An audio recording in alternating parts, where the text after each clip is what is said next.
So, Yulia, will you please tell me where you were born and where you grew up? So actually, I was born in Lviv region, in one small village. But when I was 1 year old, my parents come to Kiev. So my father was born in Kiev, and here's our home. So I can say that as of 1 year old, I grew up at Kiev, in Kiev, and spent all my time there. And did you go to university there? Yeah, school, university, kindergarten, everything. So please tell me, are you still living with your family or are you on your own? I'm on my own, so I'm married. It will be like 2 years in this summer. And for 3 years, I live with my husband, separately from my parents. Not the Kiev, but like the Kiev district.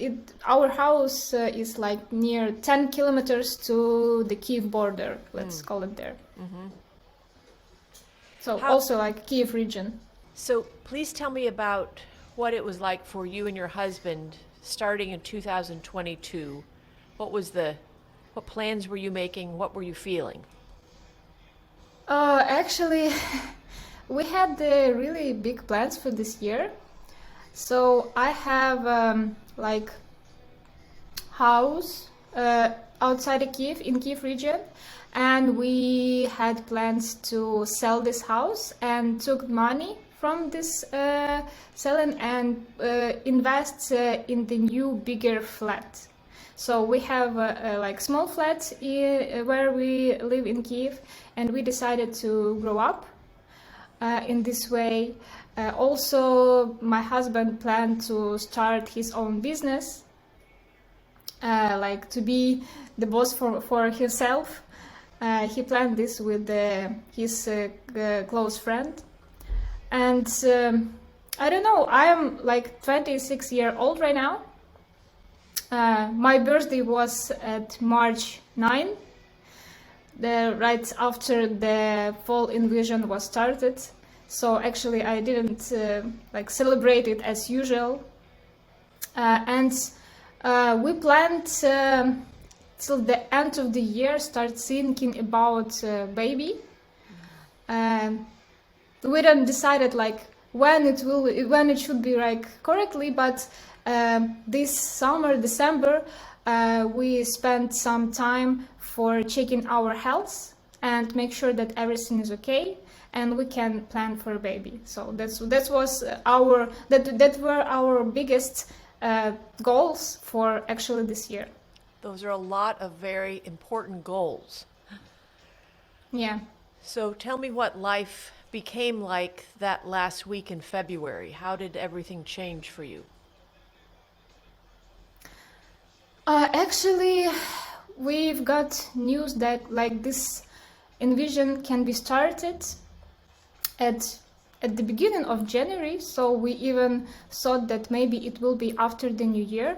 All of the news made such assumptions, and we had a lot of video instructions how to prepare like the specific bag with all of the first items that you have to include there, like documents and some clothes, other stuff, monies. And first of all, I just watched those videos and I didn't expect that I really need to prepare in this way.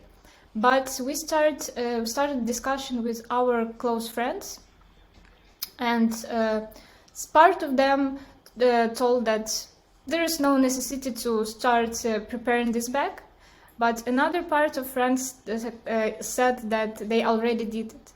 And just to make myself calm, I started preparing these bags for me and for my husband. So I collected all of the documents, just because, you know, when you live at home and you don't think about this possibility about war, you just I don't know, you have some documents in this way, in this chair, some documents at that room, and they are not collected and not properly listed into the one folder. So I started checking all of the documents that I need to have with myself.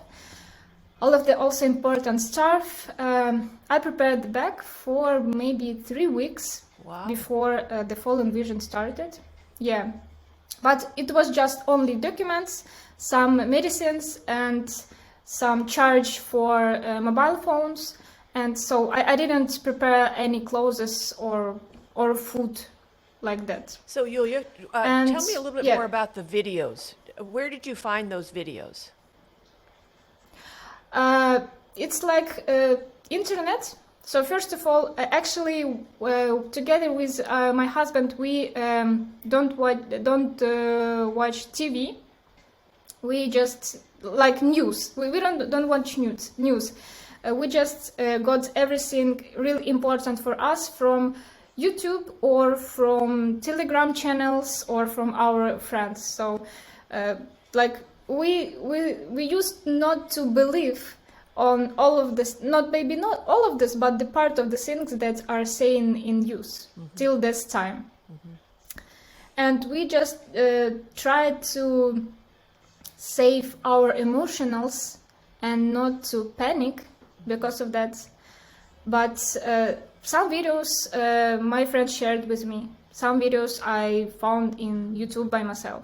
So how to prepare correctly, because we talked, even if we didn't watch video news, nevertheless we spoke about this possibility with our family, with our parents, with our friends, and we know that something that at least we should start doing something, so to prepare at least anything. I have a have strange some question. plan. Among your friends who were prepared versus the ones who said don't panic, can you explain their different response? Like, do you understand enough about them to know why they responded so differently? Actually, yeah, the friend who suggested us prepare this bag, he really is interested in everything that is going in Ukraine and almost in the world. So he watches news, he has a lot of Telegram channels and other information resources, and he's trying to monitor the situation, but nevertheless stay calm. And like, because of the information, a lot of stuff of information that he got, he suggested us to follow the same way as he did. So follow him like experience to prepare these bags. And in regards to the two friends who just suggested us stay calm and actually don't worry about possible invasion, they are probably like me and my husband. Like they don't spend a lot of time for checking news or like monitoring something. They just live their life. So tell me about February 24th for you. Where were you?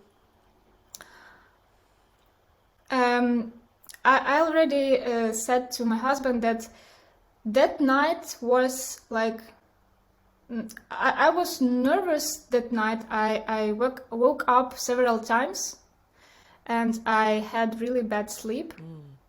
And my husband, he works in some store in Vasilkov. Maybe you heard Vasilkiv. This is the city that was bombed firstly in the Kiev region.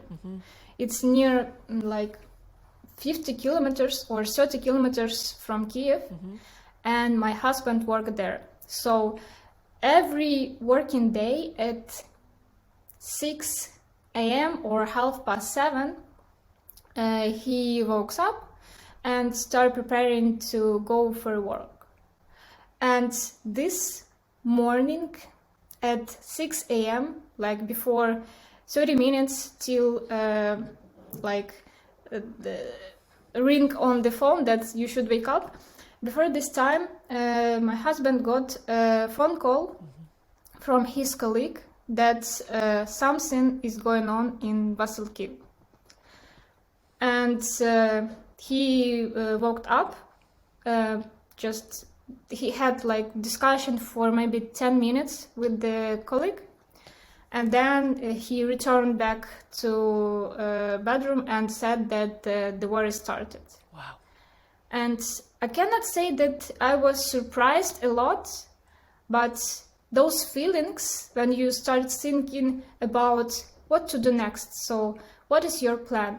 When you just, in January, when you thought that it probably may be what you should do, how you should, I don't know, go run from Kiev, how you should collect all of your parents, my parents-in-law, how to collect them together, where should we go? And when it started, you just think, okay, maybe I had some plan in January, but right now I don't know what to do next. Yeah, you freeze, right? And for sure my head, yeah, it was shock. For sure my husband didn't go to the work this day and after this day as well.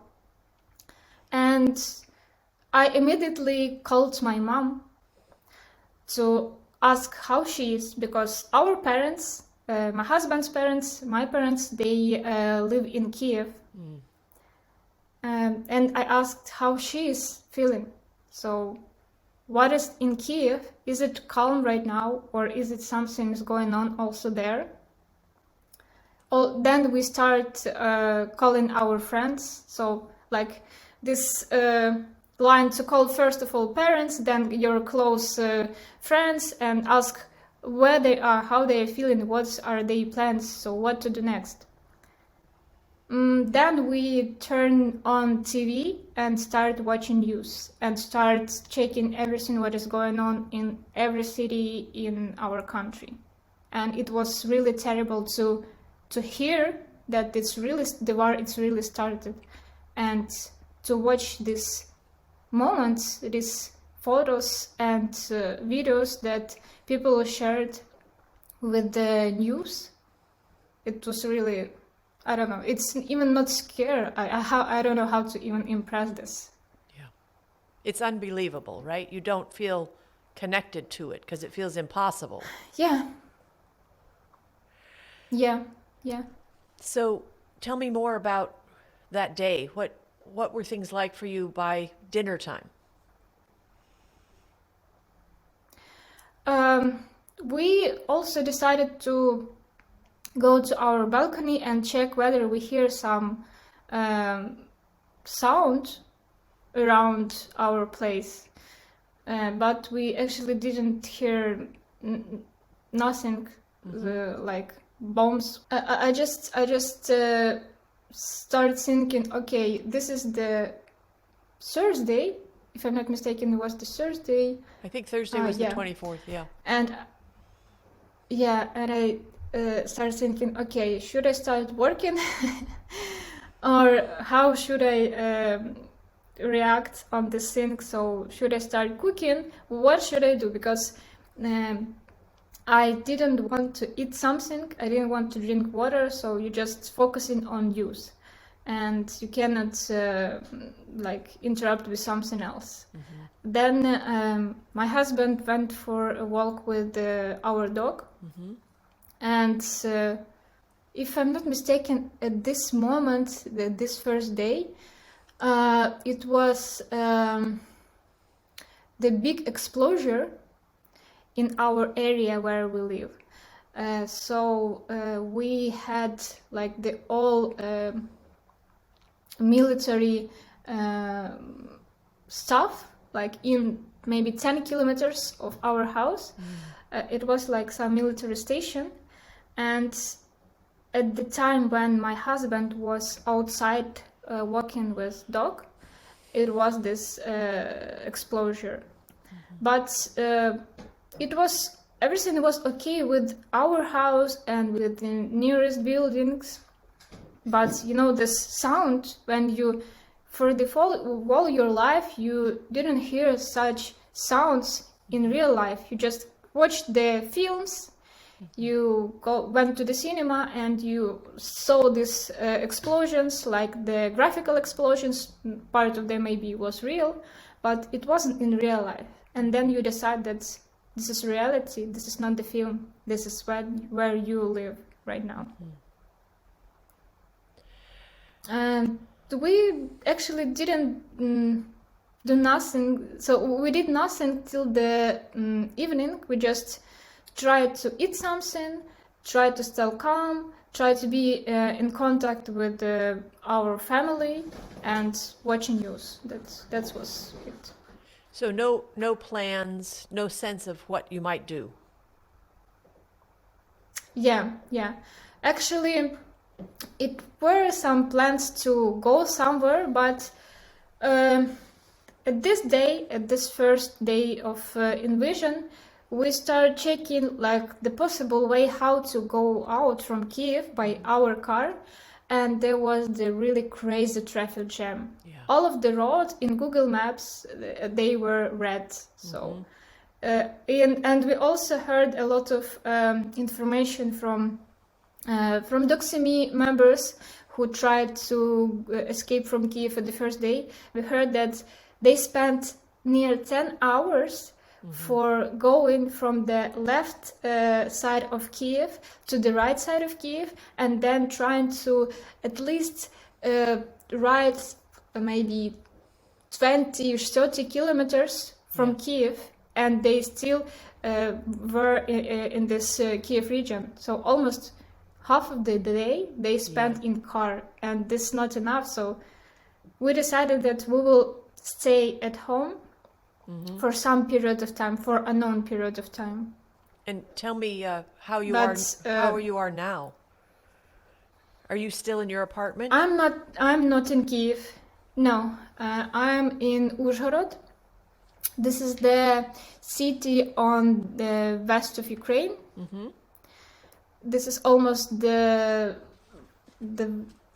like it has border with Hungary.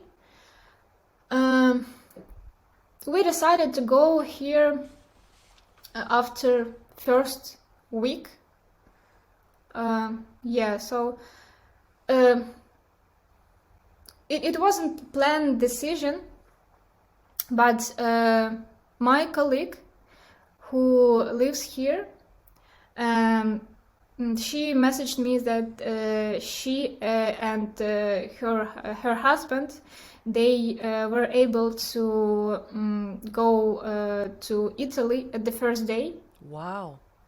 Of February 21st, yeah. And she messaged me that she has a flat here, and if we will decide to go from Kiev, then we can stay in her house. And I started thinking about this idea because last 2 or 3 days before our escaping from Kiev, it was really noisy in our area. So I assume that somewhere near our house it was like anti-air machines, or how it's called, like Ukrainian machines that try to destroy rockets that are come from Russian side. I don't know the correct I think they're name called in English. anti-air missiles. Yeah, something like this. They were located really in close to our area, and we heard every sound, every I don't know, every how it's called when they work. Maybe also explosion, but it's not like explosion when it goes to the ground, but explosion when they try to destroy the rockets that comes to our area. We knew that this is a machine that is going to save us, but this sound, you cannot normally live in this sound. You cannot work in this sound. I just decided to take a shower And then I heard the sound, and I decided, okay, maybe later, maybe I should stay somewhere in the safe place. First 2 days when we heard air sirens that you should go to the bomb shelter, we spent all 2 nights we spent in bomb shelter. But the reason is that why also we left our home, because our bomb shelter, this is not the bomb shelter, this is just the place in our like house, and there's only one entrance, and there is no ventilation, so there is nothing that should be in the real bomb shelter. And we decided that, okay, we actually don't have really like place in our flat where we can hide. So this is the rule, that you should be hiding after the second wall, to protect yourself from something, from some exposure. And we checked that we actually don't have the place in our flat when we will be at safe. And 2 days before our escape, I was just crying because it was really emotional hard for me. I wasn't crying at the first day and at the first 2 days, 3 days, but one day before we went, it broke me. I couldn't handle myself. So I was contacted with my mom. She agreed to come with us. Then we were chatting with my mother-in-law, and she said that she will not left her house. So she decided to stay in Kiev. Was that hard for your husband? And my father-in-law, it's hard for him, and it's hard for myself as well, because right now they are still there. And my father-in-law, he came to army, so he is not the soldier. He was like some time ago when he was young.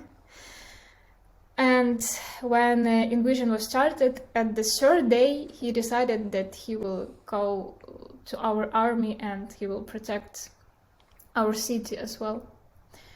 And we knew that we cannot force my husband's parents to come with us. It's their decision. We tried to I don't know, to say that, to make the advantages why they should leave, but they made the decision to stay. Then we asked our close friends whether they want to go with us because they don't have car, and they agreed. So one small remark, that this January I was in Uzhhorod. I was visiting my friend who also lives here, and usually the road from Kiev to Uzhhorod, it takes like 11 hours by car. But those days, at February, it took us 3 days. It was terrible, because it was 6 people in one car. It was 2 dogs along with the 6 people, and it was 1 cat. Yeah. How did the animals get along? My mom's dog just felt like okay, because my mom's dog it's small dog, and it has like the carriage. Cat also has the carriage, but my dog that you saw a few minutes ago, it's like the medium dog, and it doesn't have carriage. And maybe he was feeling the worst in this case. He just wanted a little bit more free space for him to at least go inside car, but it wasn't allowed for him. Yes. Yeah, we took 3 days, but finally we're here. We almost 3 weeks. It's 2 weeks as we are here. Oh no, two. It's 3 weeks already. It's 3 weeks as we are here in Uzhhorod in the west of Ukraine. And I really want to go home, but I know that's not safety right now. I spent. I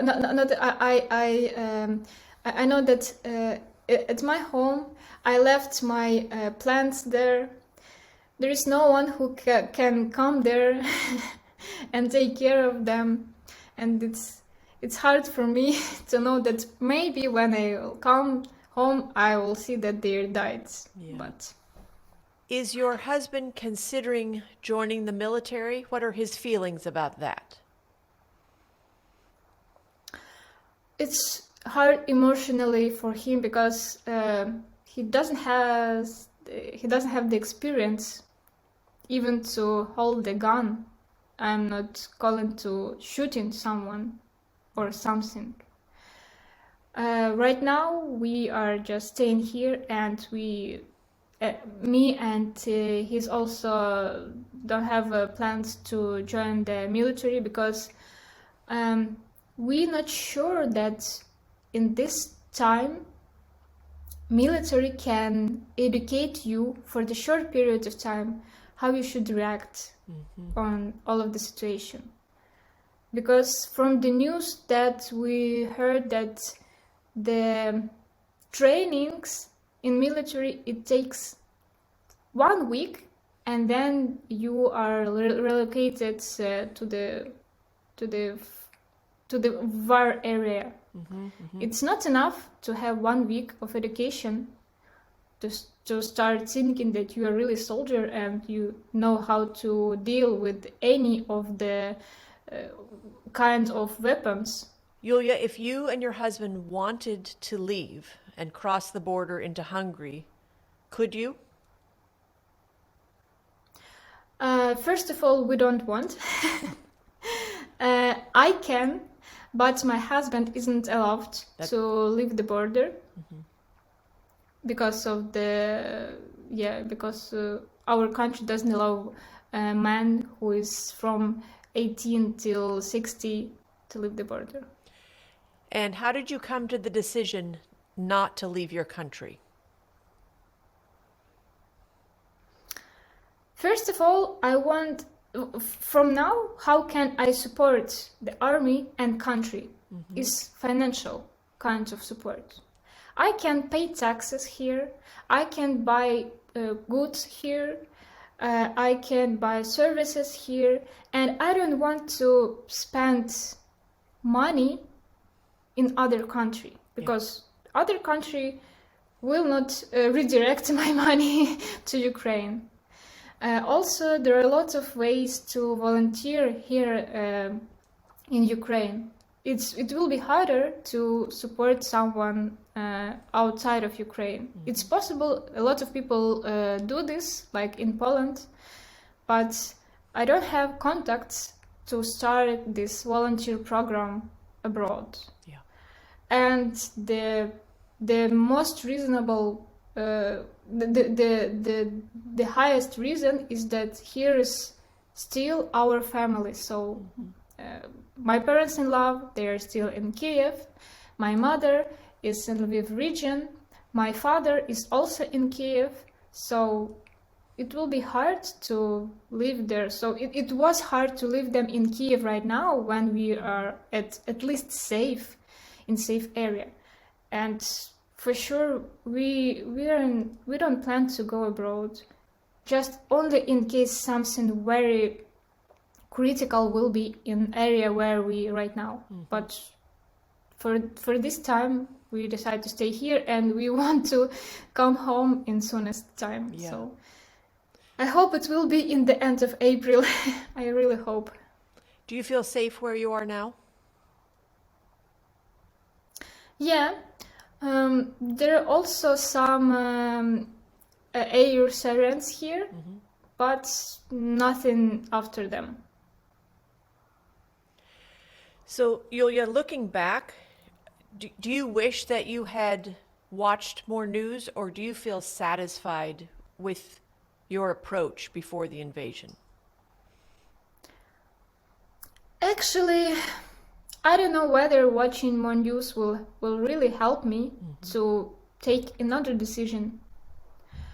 I'm trying to follow the rule, like don't regret of anything. Yeah. If you are safe right now, and if you already did a lot of stuff for this moment to make sure that you and your relatives are at safe places, it's already the big achievement. You shouldn't regret regarding anything. So if I would know that it will start,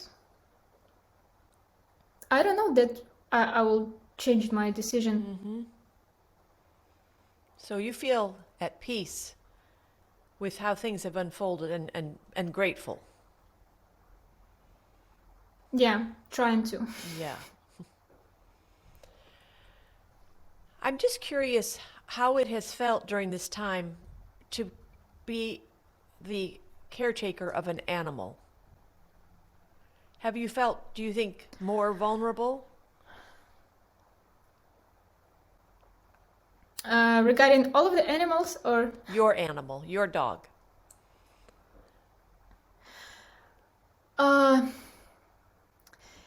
don't think that our relationship and our care changed in regards to him. We still love him as much as possible. We still try to do anything for him, like to try to find here those food that he used to eat at Kiev. Maybe it's hard for him, like that the place where he is right now, this is not his home. Yeah. But we still try to play with him, try to show him that everything is okay, and yeah, it looks good. It's a good preparation for parenting. Yulia, Yeah. is there anything you would like to share before we end? Actually, that's all, because I also have another meeting in a minute. Okay. I really am very grateful that you took the time to share your story. Thank you so much. Thank you. All right. Take care.